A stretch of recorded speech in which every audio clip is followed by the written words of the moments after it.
किन्नर चुड़ैल। गोरखपुर नाम का एक गांव हुआ करता था। उस गांव में ज्यादा लोग नहीं रहते थे। उस गांव में एक गर्भवती विधवा औरत रहती थी। उस औरत का नाम कमला था। कमला अपने घर में अकेली रहती थी। उसके पति की सारी जायदाद उसके नाम हो गई थी, पर सभी गांव वाले उस औरत को मनहूस औरत समझा करते थे और सभी उससे नफरत किया करते थे। एक बार कमला राशन की दुकान पर खाने का सामान खरीदने जाती है। भैया जी, जरा 1 किलो दाल चावल देना। अरे हाय हाय हाय हाय हाय हाय! अरे मनहूस औरत, मेरी दुकान में अपशुगन करवाने आ गई क्या? हैं? चल जा यहाँ से। मैं कुछ नहीं देने वाला हूँ तुझे। भाग भाग यहाँ से, चल जा, निकल। भैया जी, ऐसा मत कहिए। मैं गर्भवती हूँ, मुझे खाने की बहुत जरूरत है। मुझे खाना दे दीजिए। दुकानदार कमला को वहां से धक्के मारकर भगा देता है। तभी कमला रोते रोते उस गांव के किन्नरों के इलाके में आ जाती है। गांव वाले किन्नरों को उसी इलाके में रखा करते थे, क्योंकि वो लोग किन्नरों को पसंद नहीं करते थे और उनके इलाके में रहने से मना करते थे। तो किन्नरों ने उसी गांव में अपना एक इलाका बना लिया था। जब किन्नर लोग देखते हैं कि एक गर्भवती महिला रोते रोते उनके इलाके में आ गई है, तो सारे किन्नर कमला के पास जाकर उसका हाल पूछने लगते हैं। क्या हुआ बहन, तुम्हारी गर्भवती अवस्था में इतनी बुरी हालत कैसे है? तुम रो क्यों रही हो? तुम डरो मत, हम तुम्हें कोई नुकसान नहीं पहुंचाएंगे। तुम शांत होकर सब बताओ कि हुआ क्या है। मैं कमला हूँ। मैं गांव के दूसरे इलाके से आई हूँ। 2 महीने पहले ही मेरे पति की मौत हुई है। मुझे गांव के लोग मनहूस मानते हैं, क्योंकि मैं विधवा हूँ और गर्भवती भी। वहाँ के लोग मुझे खाने के लिए कुछ बेचने के लिए भी तैयार नहीं, जिससे मेरा गुजारा नहीं हो रहा था।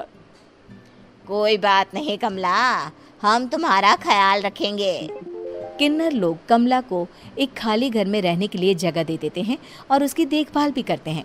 कुछ ही महीने बाद कमला अपने बच्चे को जन्म देती है, पर अफसोस, कमला बच्चे को जन्म देते ही अपनी जान गंवा देती है। जब सब किन्नर बच्चे को देखते हैं तो बहुत खुश हो जाते हैं, क्योंकि वो बच्चा भी किन्नर ही था। कमला ने एक किन्नर बच्चे को जन्म दिया था। अब इस बच्चे की देखभाल कौन करेगा? हम तो इस बच्चे को गांव के दूसरे इलाके में भी नहीं भेज सकते। और तो क्या हुआ, इस बच्चे की माँ नहीं रही तो हम इसे पालेंगे। अब ये हमारे इलाके में रहेगा, हमारे साथ रहेगा। फिर वो किन्नर उस किन्नर बच्चे को गोद ले लेते हैं, उसका नामकरण कराते हैं। उस किन्नर बच्चे का नाम शक्ति रखा जाता है। देखते ही देखते शक्ति बड़ी होने लगती है। उसके रंग रूप बहुत सुंदर थे। वो बहुत सुंदर किन्नर दिखती है।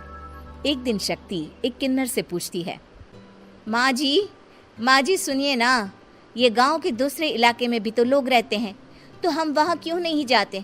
हम उनसे अलग क्यों रहते हैं? शक्ति, क्योंकि वो लोग हमारे जैसे नहीं, वो लोग हमें पसंद नहीं करते, इसीलिए हम उनसे अलग रहते हैं। क्यों? वो हमें क्यों पसंद नहीं करते? मुझे एक बार उस इलाके में जाना है। मैं एक बार वहाँ जाकर घूम कर आऊं। शक्ति, खबरदार, जो तू उस इलाके में कभी भी गई तो अपनी जान नहीं गंवाना चाहती तो उस इलाके में कभी कदम भी नहीं रखेगी, समझी? इतना कहकर वो किन्नर वहाँ से चली जाती है। शक्ति उस किन्नर की बात सुनकर बहुत रोती है। माँ जी, ऐसा कैसे कह सकती हैं? उन्होंने इतनी सी बात के लिए मुझे इतना डांटा।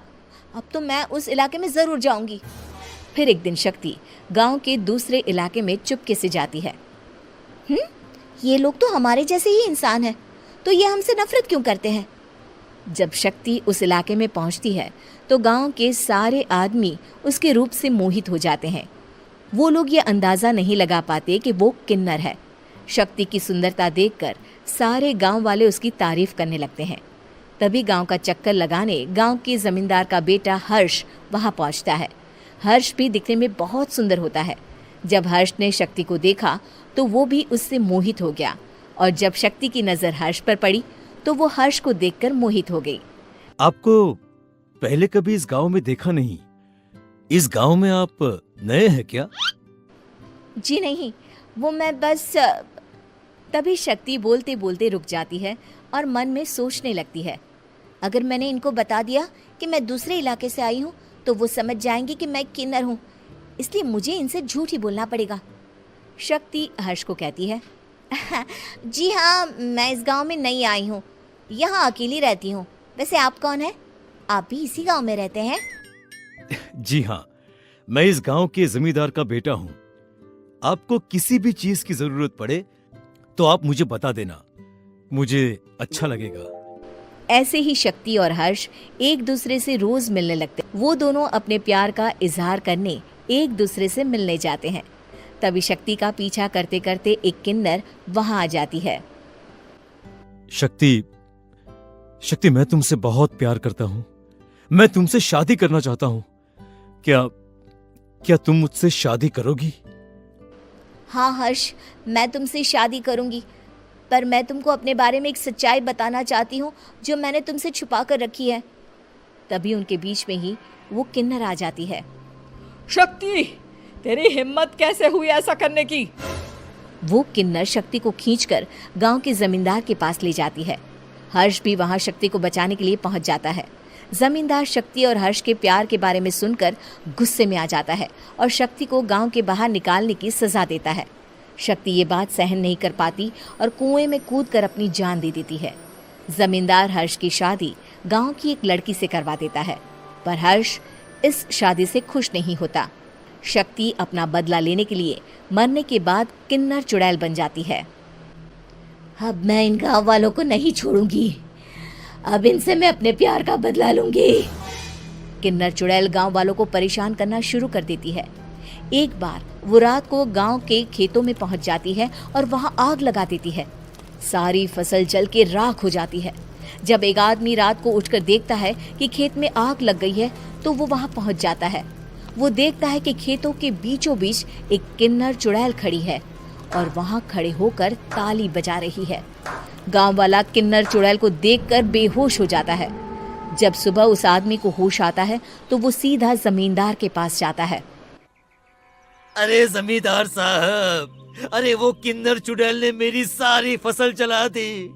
अब मैं क्या करूंगा? क्या होगा मेरा? जमींदार चुड़ैल किन्नर का नाम सुनते ही सब कुछ समझ जाता है। अब वो बहुत डर जाता है। उसी रात को जब जमींदार डर के मारे अपने कमरे में सो नहीं पाता, तभी वहां अचानक से किन्नर चुड़ैल आ जाती है। किन्नर चुड़ैल जोर जोर से जमींदार के आगे खड़ी होकर हंसने लगती है और ताली बजाने लगती है। जमींदार उस डरावनी किन्नर चुड़ैल को देखकर बहुत डर जाता है। तूने मेरे साथ बहुत बुरा किया, अब मैं तुझे जान से मार दूंगी। नहीं नहीं नहीं नहीं नहीं, मुझे माफ कर दो, मुझे मत मारो। मैं कभी ऐसा दोबारा नहीं करूंगा। अब तुम जो बोलोगी वही मैं करूंगा। ठीक है, मैं चाहती हूँ कि किन्नर इलाका गांव के इलाके से जुड़े और गांव का कोई भी आदमी किन्नर समाज से द्वेष ना करे, उससे नफरत ना करे, नहीं तो मैं सारे गांव को मार दूंगी।